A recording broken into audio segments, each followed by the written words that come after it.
Atlantic bluefin tuna are stunning animals. Picture the most beautiful streak of blue and purple and azure. Molly Lutcavage is a biologist at University of Massachusetts Amherst. These are torpedo-shaped fish. They can attain sizes of upwards of, over 1,000 pounds. Their streamlined form allows it to swim in the ocean at sustained high speeds of up to 45 miles per hour, which raises the question, just where are these fish going?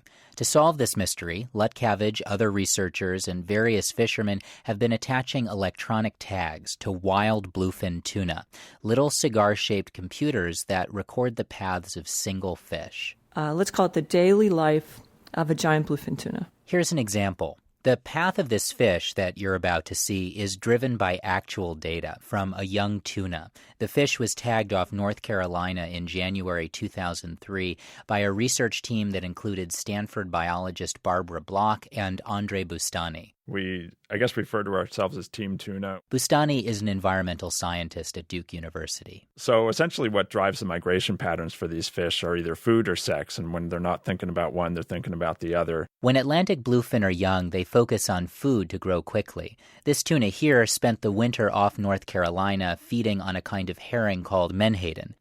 In the springtime, as you can see here, it followed the Gulf Stream, making its way 1,200 miles offshore. And then in summer, when New England waters warm up, the fish will move in there and start feeding on sand lance and herring, and then come back down to North Carolina in the winter. The path of this tagged fish so far wasn't all that surprising to the researchers.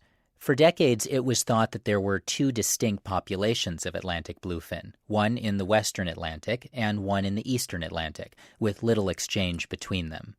It's this assumption that's driven the management of these tuna since 1969.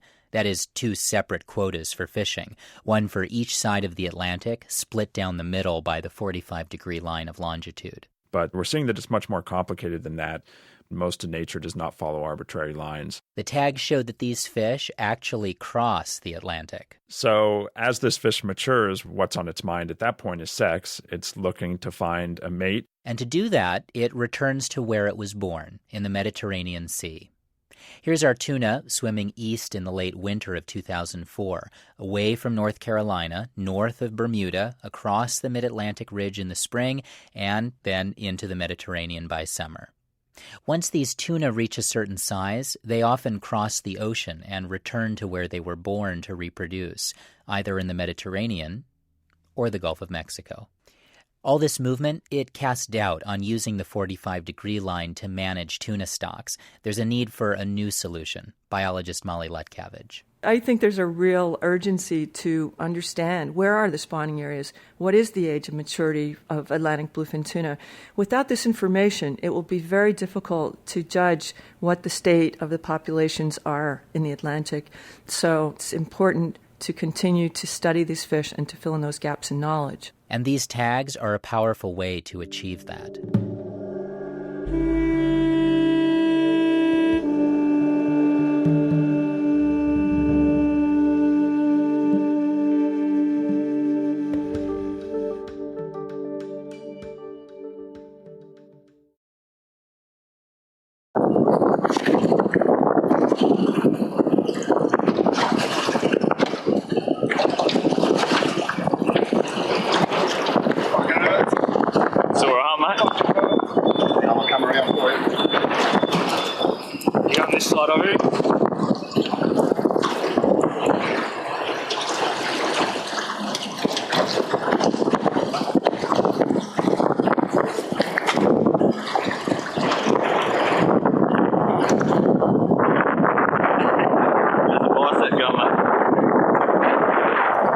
Catching one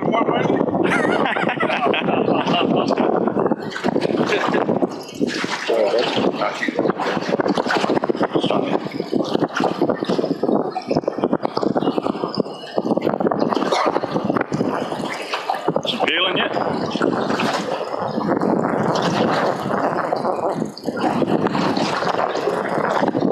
Take it easy. Rear him out before you. You're in double. Buffett.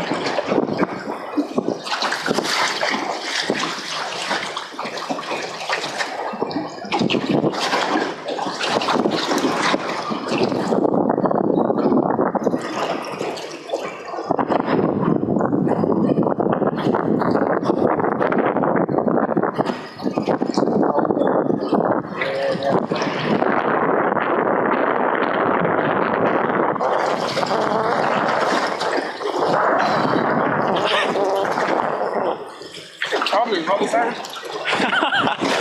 Well, I couldn't hold mine up at the end, mate. So knackered I was. A bit of colour. How's your heart going, all right? You'll know when I fall over. Someone take the rod, give it up.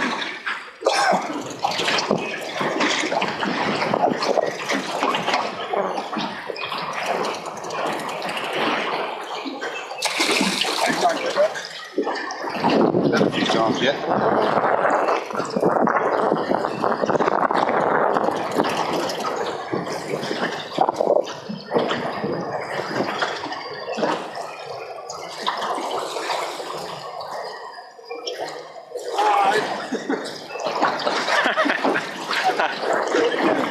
That mullet will never be the same, Ben, will it? Yarns for work.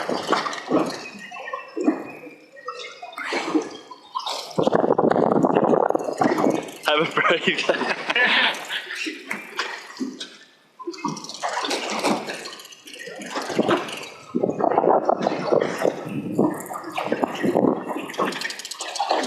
Make this way to Papa Swain. Holy motherfucking God. Got him, Benny.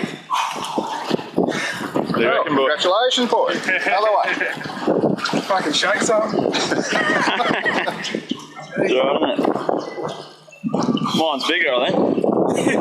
Right, Jared.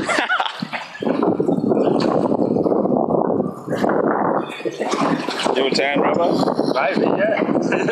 I'd say. So what? But yes. Hold him up. He's not up.